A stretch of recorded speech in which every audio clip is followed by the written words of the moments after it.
제목을 좀 이상하게 적었습니다. 어문상 틀린 문장은 아닌데 느낌이 이상하죠. 기독교는 예수님을 만나는 신앙입니다. 이렇게 하거나 또는 믿음은 예수님을 만나는 것입니다. 이렇게 하면 좋은데 기독교는 예수님을 만나는 것입니다는 뭔가 느낌이 좀 맞지 않습니다. 그래 제가 실수한 건 아니고 일부러 이렇게 적었습니다. 왜냐하면 오늘 우리가 나누고 싶은 것은 기독교는 예수님을 만나는 믿음의 기회가 있다는 우회적인 것이 아니라 기독교 자체가 예수님을 만나는 것이라는 현실을 나누고 싶기 때문입니다. 여러분이 교회에 나오시고 오늘 예배 드리시고 이런 거 다 신앙적 열심이라고 하거든요. 신앙적 열심은 너무 소중한 것입니다. 우리가 열심히 있으니까 이렇게 주 앞에 나오고 헌금을 위해서 늘 기도하다 보면 요즘 우리 청년들이 참 헌금 열심히 합니다. 청년들이 뭐 돈 많이 벌겠어요, 아이들이. 그런데 11조하고 선교 헌금하고 감사 헌금하고 하는 거 보면 굉장히 마음이 찡합니다. 너의 재물이 있는 곳에 마음이 있다는 예수님의 말씀은 예수님이 돈을 탐하셔서가 아니라 우리가 제일 결단할 때 어려운 것 중 하나가 재물이고 11조를 해도 앞뒤 다 떼고 그냥 일부만 이렇게 하기도 하고 선교헌금 드리고 싶은데 지금 우리 애들 내 친구 청년들 같으면 내가 사 입을 옷 하나 바를 화장품 하나 이게 다 궁하니까 생각을 하게 되는데 자기가 마음 먹고 정한 대로 은혜 받은 대로 결단을 해서 시행하는 게 보통 어려운 게 아니거든요. 돈이라는 거 우리 모두에게 시험거리기 때문에 근데 청년들이 그렇게 합니다. 그때마다 여러분이 참 잘하셨다. 그 아이들이 어느 날 예수님 만나가지고 믿음 생활하면서 이렇게 헌신하고 예수님의 뜻을 따르는 친구들도 있어요. 지금 대부분은 어려서부터 부모님에 의해서 그렇게 믿음으로 양육되었기 때문에 그 일을 그냥 망설임 없이 잘하는 겁니다. 여러분이 참 잘하셨어요. 이런 모든 것이 열심이거든요. 그래서 이런 신앙적 열심이 있으면 누구나 하나님을 만나게 됩니다. 기독교는 하나님을 만나고 예수님을 만나고 성령 충만하고 이게 다 똑같은 이야기입니다. 그렇게 되는 것이 우리 믿음의 본질입니다. 청소년들이 그 시기에 보통 예수님을 많이 만나요. 수련회 오면 아이들이 뭐 멀뚱멀뚱하죠. 다 놀 생각하고 왔고 어떤 아이들은 가기 싫은데 왔고 엄마가 협박해서 왔고 용돈 주고 아이폰 사준다는 말에 유혹돼서 왔는데 오니까 다들 막 기도하고 그러는데 정신없잖아요. 성경 공부 많이 하고 평상시는 15분 20분 분반 공부하면 흩어지는데 수련회는 3일 4일을 가둬놓고 하니까 그래서 당황할 때 뭐 그렇게 복잡한 얘기를 할 수 있는 게 없어요. 이 아이들에게 너 예수님을 만나야 된다. 너 지금 하나님을 만나야 된다. 하나님 만나러 수련회 온 거다라고 이야기할 때 대부분의 적지 않은 아이들, 대부분의 아이들이 그렇군요 하고 하나님을 만나고자 하는 소망을 갖습니다. 사춘기에 있는 아이들이잖아요, 중학생들. 그리고 사춘기 막 끝나면 더 어려워요. 이제 내가 이성적으로 대학을 어떻게 하나, 직장은 뭘 가질 수 있나, 전공은 어떻게 해야 되나, 막막하죠. 얼마나 답답합니까? 그런 이야기를 하나하나 이야기하기 시작해서 아이들이 어떻게 뭐 해결될 수 있는 게 없어요. 성령님이 하시는 거지. 그래서 그냥 다 퉁쳐서 하나님을 만나면 해결된다. 그리고 같이 기도할 때 이틀, 3일 지나서 이 아이들이 얼굴 표정이 바뀌면서 나 하나님 만난 것 같아요. 만났어요를 못해요. 뭐 확실한 게 없으니까 만나서 뭐 도장 받은 것도 아니니까. 근데 여러분 하나님 만나는 것이 원래 그때는 너무 감격적이고 좋은데 시간이 좀 지나면 아리까리합니다. 제가 명함을 뭐 여기저기서 많이 받아요. 1년에 한 이만큼씩 받는 것 같아요. 하고 나면 이렇게 막 쌓아놓다가 정리를 한번 해야 되겠다. 너무 많으니까 정리하다 보면 대부분의 명함이 누군지 모르겠어. 제가 이걸 누가 준 게 아니라 직접 전해받은 거거든요. 만나서. 그래서 어떤 분들은 그 뒤에다가 언제 만났는지 무슨 일로 만났는지를 얼른 메모한대요. 그래서 저도 그렇게 해봤는데 그래도 모르겠어요. 대부분의 만남은 분명히 만났지만 지나고 났는데 잘 기억이 나지 않아요. 어느 날 돌이켜서 생각해 봤는데 제가 초등학교 6년간 전학을 2번 다녀가지고 14분의 선생님 만났고 중학교 고등학교 때 6분 담임 선생님 만났는데 한 번은 임시도 오셔서 7분 8분 만났는데 20여 분 되는 선생님 중에서 이름이 기억나는 분이 한 분밖에 없어요. 그것도 그분이 뭐 그렇게 썩 좋은 분인지 모르겠지만 저에게 어느 교회 다니는 성도여서 그리고 성가대 지휘자에서 내가 이름이 기억나요. 나머지는 이름도 기억나지 않아요. 어느 날 제가 그 사실을 깨닫고 마음에 충격을 받았습니다. 이렇게 교회학교 아이들을 내가 만나는 교회학교 선생님이고 전도사고 목사인데 이 아이들이 지난 다음에 20년 뒤에 내 이름조차 기억하지 못한다면 나는 과연 이 아이들에게 영적으로 어떤 의미가 있었을까? 이 만남이 그렇죠. 이렇게 우리의 만남은 우리 기억 안에서 스토리를 따라가기 때문에 시간이 지난 다음에 만났나 안 만났나 해롱해롱하는 것 같지만 그 순간은 만남 자체가 굉장히 진지해서 명함을 주고받을 때는 꼭 나를 기억해 주세요. 당신을 기억하겠습니다.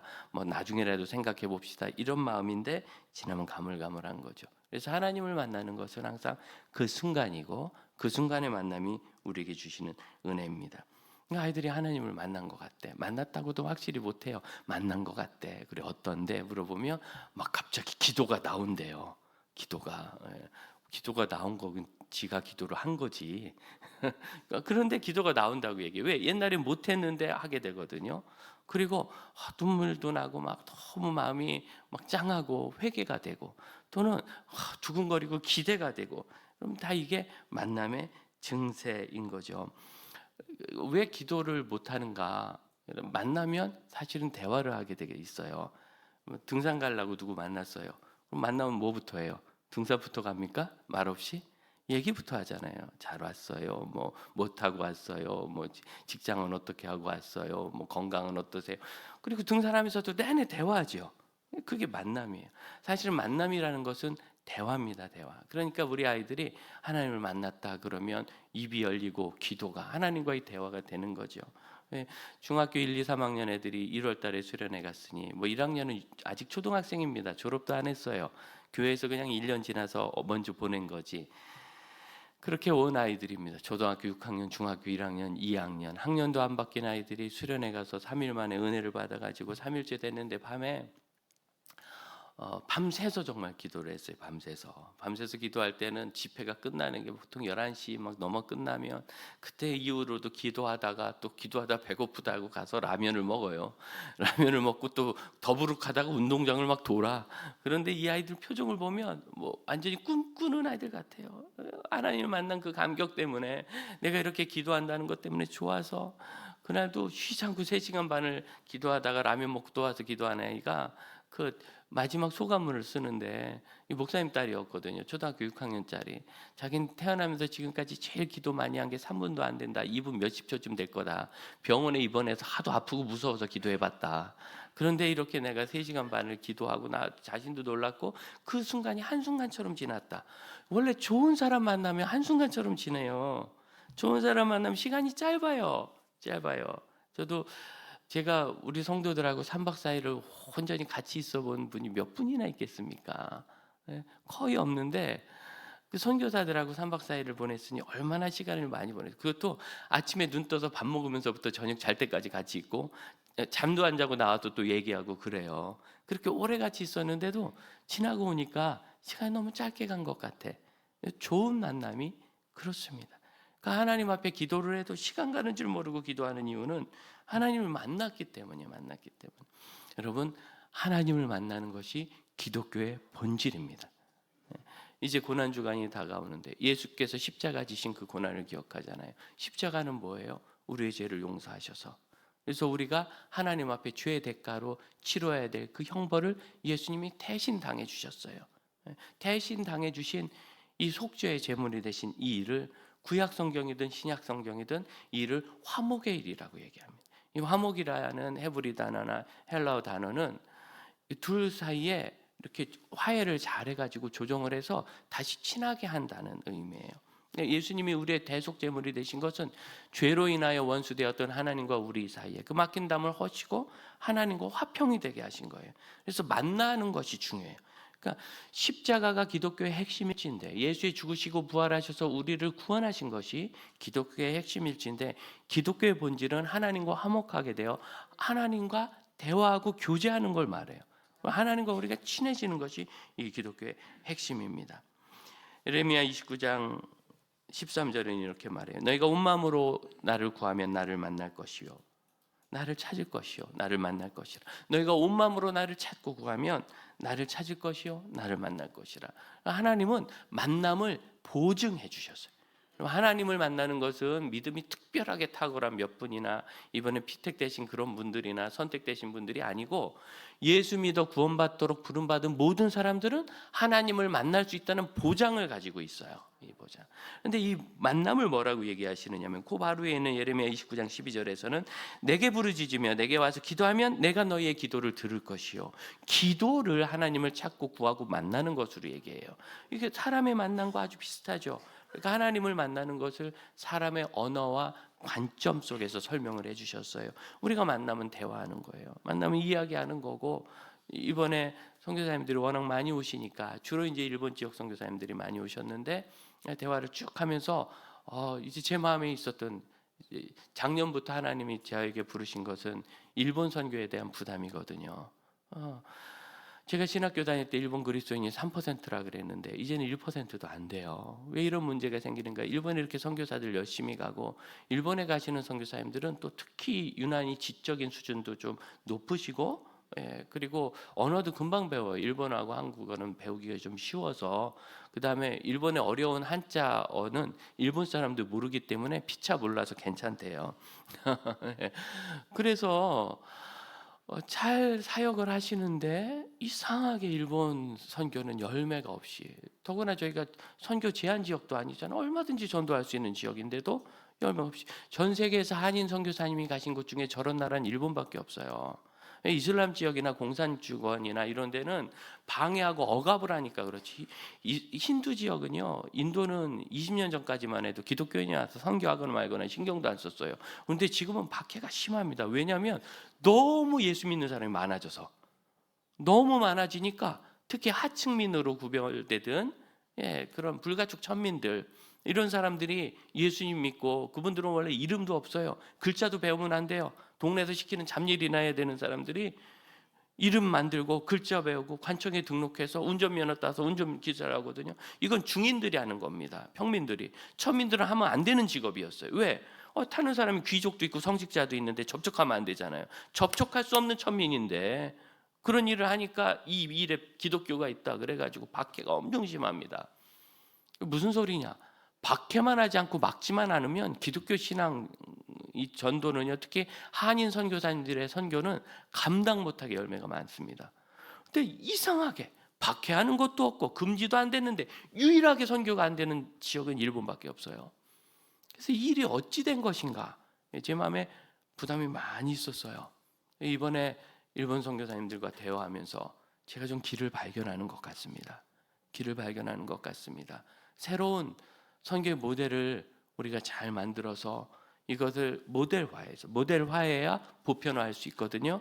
그래서 타입으로 만들어서 모델을 보편화하면 어떤 한 부분이라도, 그것이 전부는 못 될지라도 우리가 새로운 우리 교회가 기여를 할 수 있겠다는 기대가 제게 생겼어요. 이미 그 일은 선교사님들이 이렇게 앞장서서 하시던 일인데 조직화되지 못한 한계가 있는 건데, 그걸 이제 더 어떻게 키우고 활성해 나갈지는 고민을 해봐야죠.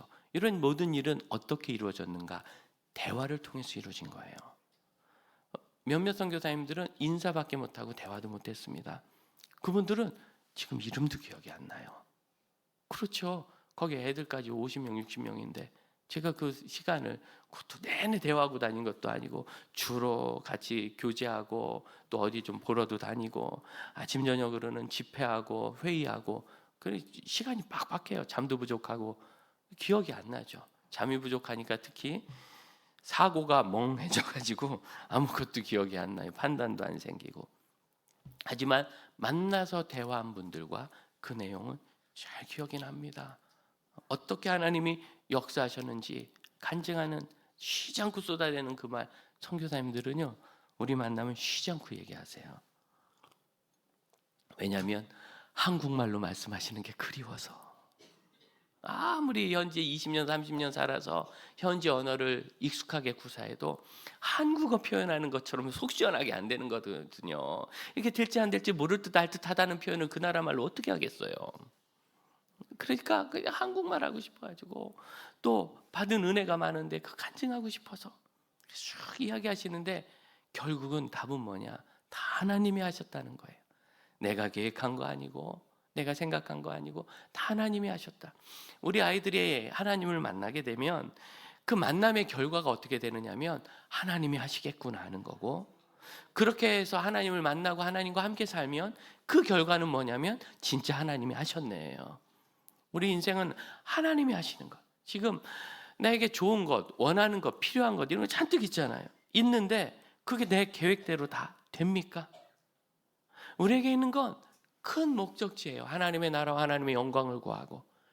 여러분, 하나님의 뜻은 여러분을 완전하게 하시는 데 있습니다. 세상에는 완전이란 게 없잖아요. 아무리 정성껏 만들어도 불량률이 있는 거고, 아무리 금을 정련해도 100% 순금은 없는 거예요. 99.99%인 거지. 하지만 하나님은 우리를 완전하게 만드실 때 이 세상에 완전은 없지만 하나님께서 우리에게 기대하시는 것을 믿고 하나님을 의지함으로, 하나님으로 인하여 우리 삶이 완전해지는 겁니다. 여러분, 그 은혜를 경험하는 것이 하나님을 만나는 겁니다. 어떻게 해요? 기도해서 만나는 거예요. 이번에 수련회 가면 첫날 저녁에는 제가 설교를 하기로 했어요. 그 전에 찬양 사역자 좋은 분이 오셔서 찬양하고 간증하고 TV에도 나오고 하셨던 분이 하고, 설교할 때 뭘 할 거냐면 하나님을 만나는 것이 무엇인지, 우리 부모님부터, 여러분 하나님 못 만나서, 교회는 열심히 왔는데 못 만나서, 우리 자녀들도 어떻게 하면 내가 하나님을 만날 수 있는지, 그리고 그걸 같이 한번 해보려고 그래요. 하나님은 늘 만나주시기 때문에 내가 열심히 찾기만 하면 만납니다. 바울이 자신이 어떻게 하나님을 만났는지 지금 간증하고 있거든요. 그 간증하는 내용을 찾아보면 하나님을 만나는 원리가 여기 나와 있어요. 첫 번째는 3절 맨 마지막을 보면 너희 모든 사람처럼 하나님에 대하여 무엇이 있는지라 열심히 있는 자라. 열심히 있어야 돼요. 여러분, 하나님을 향한 열심. 여러분처럼 이렇게 주일날 나오려고 애쓰고 하려고 애쓰고 순종하려고 애쓰고 부족하지만 열심히 노력하는 것, 이게 열심이에요. 열심. 사도 바울이 자신의 열심에 대해서 얘기합니다. 3절 앞부분에서는 내가 길리기아의 다소라는 아주 학문적인 도시에서 태어나서 예루살렘으로 유학까지 와가지고 그 당시 율법학자로서 최고로 인정받았던 가말리엘의 문화에서 배워가지고 이렇게 내가 아주 율법에 통달한 사람이다. 그러니까 여기서 나한테 율법 강의할 사람 아무도 없다는 거예요. 내가 지금 다소 출신에 여기서 가말리엘 문화로 배웠는데 여기 있는 제사장들도 다 안다. 내가 그런 사람인 거. 누가 나랑 율법에 대해서 얘기하냐? 지금 이 바울을 고소하고 있는 사람들이 율법에 대해서 고소하는 거거든요. 당신들 율법 아니야, 나보다 잘하냐, 그 얘기하는 거예요. 그 뒤로 가보면 또 이 열심히, 그 사람들은 흉내도 못 내던 거, 이 돌을 박해해서 사람을 죽이기까지. 지금 바울이 그걸 자랑스럽게 얘기하는 게 아니라 자기의 가장 큰 아픔과 수치를 얘기하는 거예요. 사람을 죽이는 거. 여러분, 열심으로 사람 죽여보셨어요?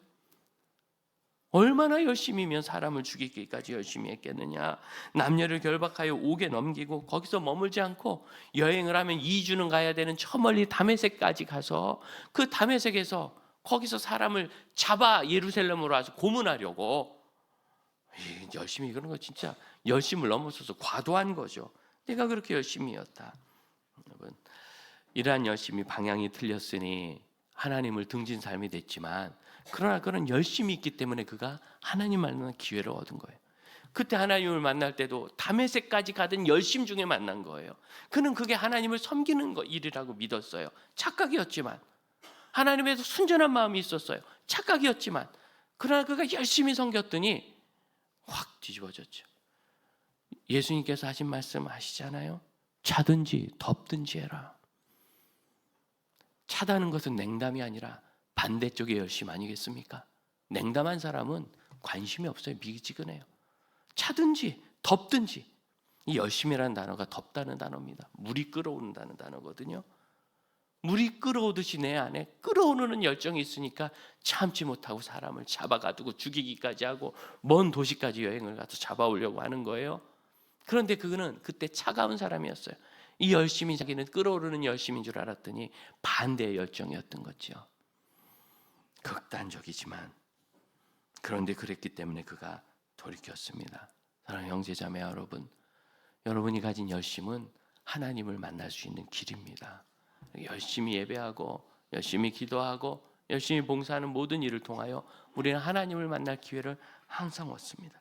그런데 열심히 있어도 하나님을 못 만나는 이유는 뭐냐면, 두 번째로 틈이 없어서 그래. 틈이 나야 돼요. 7절 8절 볼까요? 하늘로부터 큰 빛이 비추고 소리가 있어서 사울아 사울아 내가 왜 나를 박해하느냐. 9절 한번 읽어보세요. 9절 시작. 나와 함께 있는 사람들이 빛을 보면서도 나에게 말씀하시. 저는 이번 설교 준비하면서 이 바울의 간증에 대한 관점이 크게 바뀌었습니다. 크게 바뀌었는데 제가 잊었던 게 있어요. 이 바울의 이 간증은 3번 나와요. 사도행전에 9장에 바울이 예수님을 만나던 그 순간을 누가가 제3자의 관점에서 묘사하듯 나오고, 그 다음에 여기 22장과 이 뒤에 가면 몇 장 후에 27장에 이번엔 바울이 하는 간증 형식으로 나와요. 이 3번의 이야기가 자세한 부분에서 조금씩 다릅니다. 그 뜻은 뭐냐면 틀리네 하는 게 아니라 여기 기록된 것보다 더 많은 대화와 일이 있었다는 거예요. 더 많은 대화와 일이 있었는데 그걸 다 적지 않고 지금 필요한 일을 적은 것뿐이에요. 그래서 사도행전 9장에 바울이 처음 만날 때 이야기를 보면 거기 있는 모든 사람이 소리를 듣긴 들었어요. 천둥 치는 것 같은 소리를 들었어요. 근데 바울은 분명히 예수 그리스도의 목소리를 들었습니다. 바울아 봐라, 내가 왜 나를 박해하느냐. 그리고 이 대화는 사실 훨씬 더 많아요. 27장에 보면 이거보다 많고 자세하고 굉장히 정교하고, 근데 여기는 그냥 크게 넘어가요. 그래서 목소리가 들렸는데 어떤 사람은 천둥 소리고 어떤 사람은 목소리인가, 이게 뭔가, 하나님 들려주실 거면 예수님 다 같이 그 소리를 알아듣게 들려주셔야지. 알아듣게 들려주신다고 알아듣는 것이 아닙니다. 그럼 오해되는 게 있는데, 그 사람이 하나님께서 말씀을 안 하셔도 못 듣는 게 아니고요. 하나님은 늘 말씀하시는데 내가 그 소리를 들을 마음의 틈과 여유가 없기 때문이에요. 자, 21절을 한번 보십시오. 21절. 바울의 간증이 이제 여기서 끊기는데, 나더러 또 이르시되 떠나가라 내가 너를 멀리 이방인에게로 보내리라 하셨느니라. 이렇게 막 전하고 있자. 22절. 이 말하는 것까지 그들이 듣다가 소리질러 이르되, 같이 읽어볼까요? 이러한 자는 세상에서 없애버리자, 살려둘 자가 아니라. 이유가 뭐예요? 지금 바울이 하나님의 말씀을 증거했기 때문에 죽이겠다는 거예요. 여러분, 하나님의 말씀을 안 들으려고 합니다. 하나님 말씀을 안 해주시는 게 아니라. 자, 지금 우리는 이 사도행전을 통하여 성경을 가졌습니다. 성경 말씀이 우리에게 있어요. 하지만 이 사도행전의 역사 사실 당시에는 이게 기록 안 돼 있잖아요. 그러면 바울이 지금 전하는 게 말 그대로 성경인 거예요. 쉽게 얘기해서 이 사람들이 지금 기록된 성경 정도가 아니라 살아있는 성경이 지금 펼쳐지는데 그걸 안 듣고 오히려 죽여버리겠다고 자기 귀를 막는 거죠.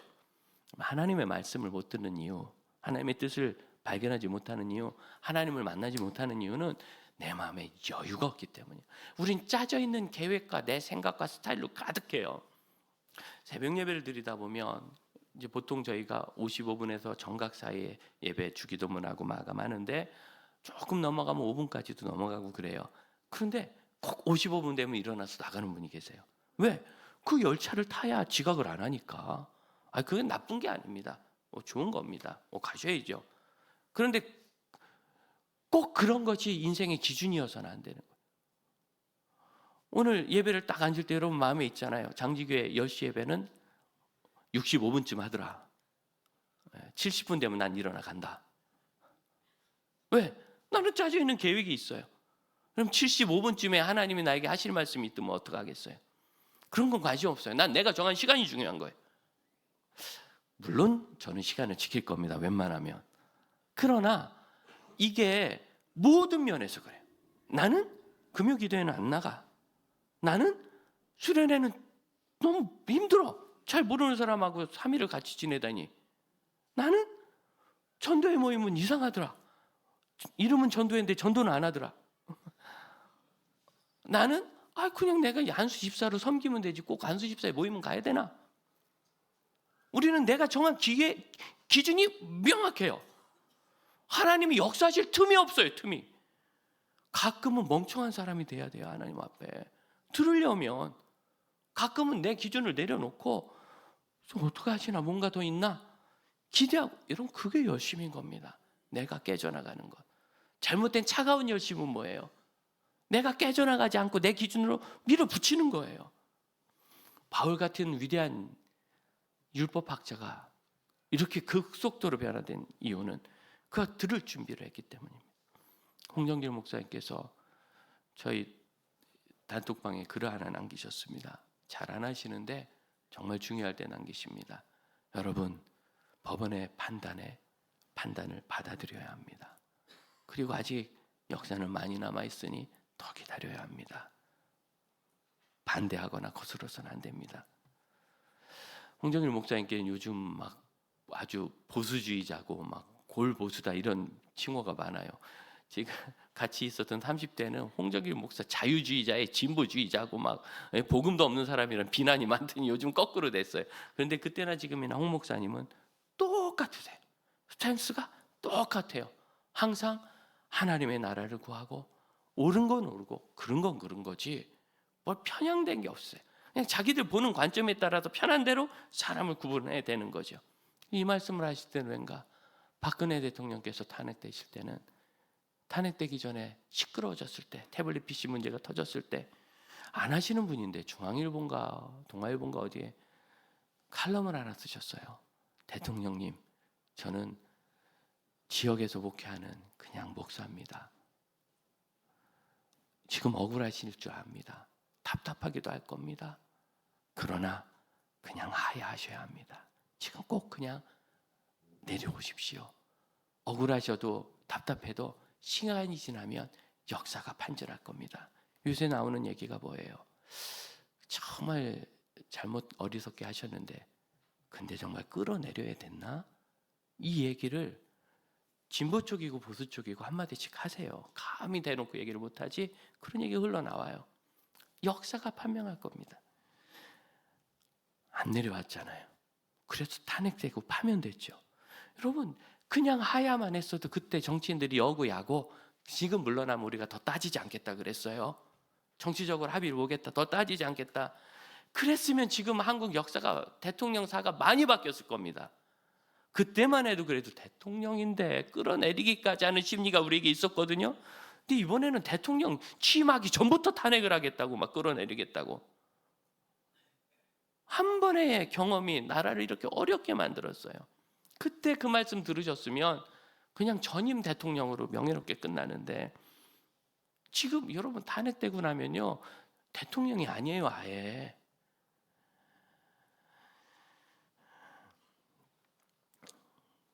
그때 그 말씀을 하셨고 이번엔 법원의 판단을 받아들여야 된다. 여러분 보수고 진보고 바뀌는 게 아니라 그냥 그대로입니다. 맞는 게 맞고 틀리는 게 틀린 거예요.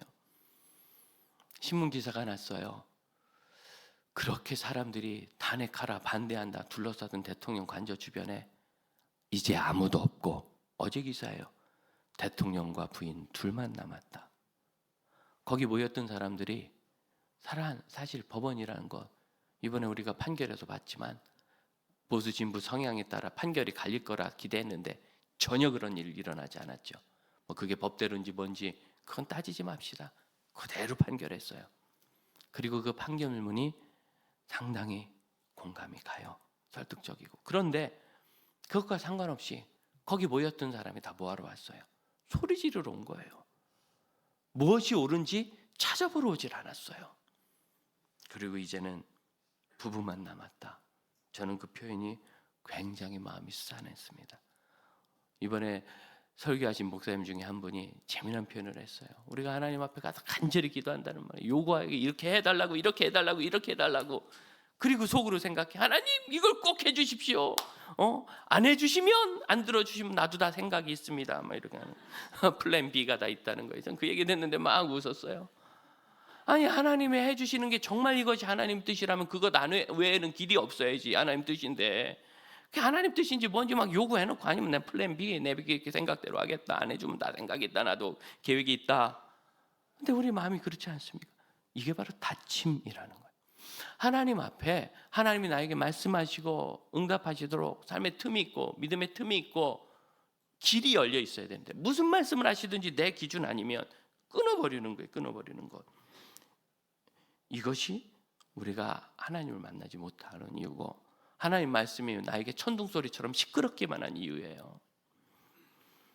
그리고 중요한 원리입니다. 삶 속에 하나님께 물어야 됩니다. 주여 누구십니까? 묻잖아요. 10절 보세요. 내가 이르되 주님 무엇을 하리이까?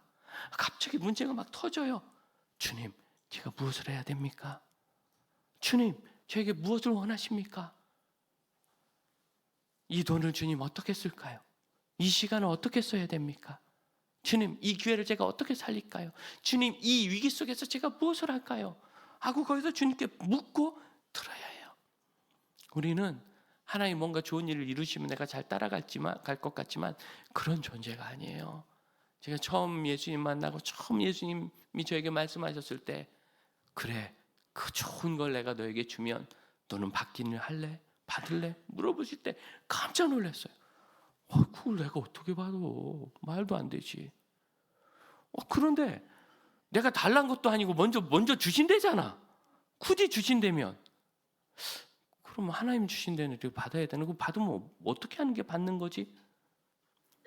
하나님이 원하시는 것이 무엇이고 나는 그것을 어떻게 따를지 고민이 없어요. 물어야 돼요. 하나님 지금 이 상황이 어찌 됩니까? 하다못해 제가 생각지도 않았던 신호위반 딱지를 너무너무 억울하게, 난 도대체 이유가 모르겠는데 2개나 날라와가지고 돈 24만 원이 내가 다 공무로 가다 끊었지만 내가 다 제가 부담하고 말았어요. 왜? 내 마음에 교훈을 삼으려고. 묻는 거예요. 하나님 갑자기 이 일이 왜 생깁니까? 제가 지금 뭘 조심해야 되나요? 제가 너무 급한가요? 앞뒤를 돌아보지 않나요? 하나님 제가 무엇하기를 원하십니까? 그런다고 시원하게 이거다 하시지는 않지만 적어도 제가 하나님의 사람이라는 그 믿음과 관계만은 무너지지 않아요. 사랑하는 형제자매 여러분, 아직도 예수님을 못 만나셨습니까? 예수님을 만나세요. 그 일은 지금도 가능하고 이번 주 금요일에도 가능하고 이번 수련회에도 가능합니다.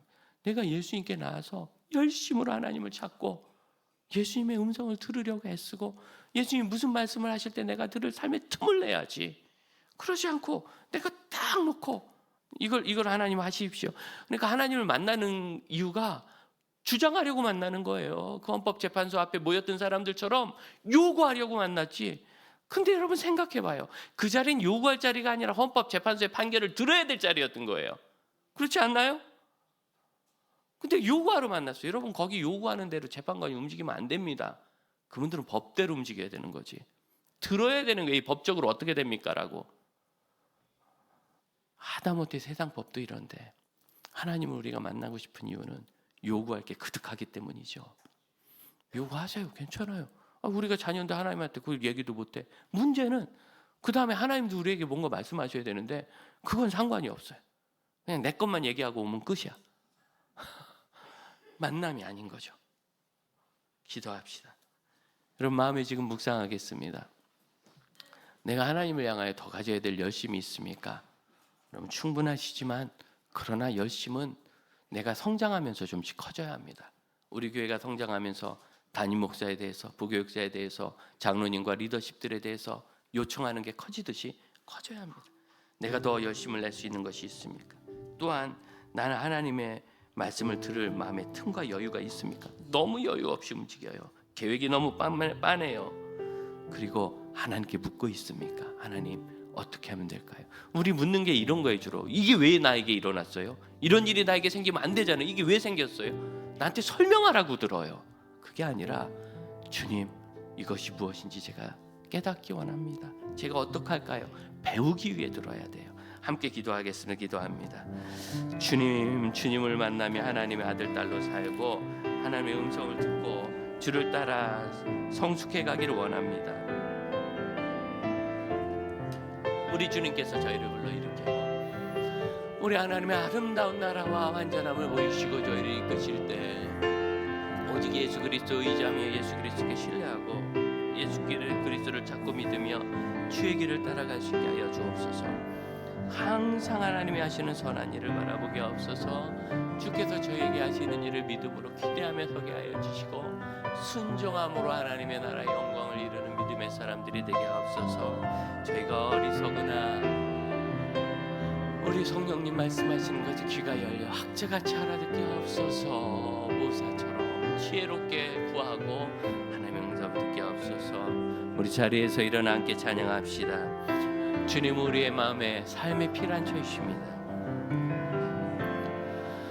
나의 피난처 예수 의지해요. 나의 피난처 예수 의지해요. 나의 가는 길을 거센 바람 몰아쳐와도 나의 피난처 예수 의지해요. 나는 영원히 주님 사랑해요. 나는 영원히 주님 사랑해요.